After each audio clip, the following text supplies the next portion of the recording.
whatever the things are, you're kind of planted and rooted there. And so sometimes it's hard to grow there. And sometimes you just got to uproot and try something new. I think that was one of the best decisions I've made in my life, because after 6 years of doing that and coming back to the US, I've always then had the jobs that I thought I should have been having prior to this job in the Middle East. So I think take risks and think outside of the box. An example of the saying, a prophet in his own land is without honor, right? Right, You will right. always see me as this, regardless of what I've done to elevate myself.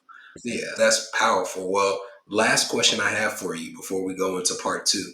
With all that you've done, there's so much ahead of you. Any things you look back on with regret, or is it all just part of the journey? Yeah, I think in general it's all a part of the journey. Like I try to like enjoy the ride, right? And even in this conversation, I try to say maybe it's not a mistake, there was an opportunity to do something differently. But what I love about the journey and the way that I think making the opportunities or mistakes not be in vain is thinking through how do I learn from that and not make that same mistake again, right? I think there's a world where I'm like, you can make a new mistake every day, but try not to make the same one twice. And so that's kind of how I look at my journey. But one thing I think I would say that I wish I would have focused on earlier was like my peace and my mental health, right? Like understanding that work has its place, right? But that you've got to be listening to your body. You've got to be making sure that you are feeling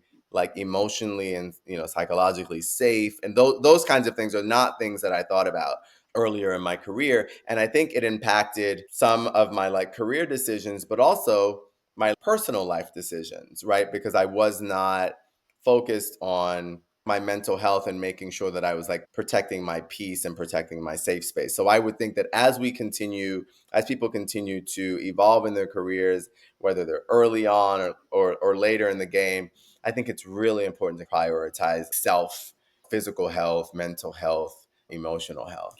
And that's something I would have done differently.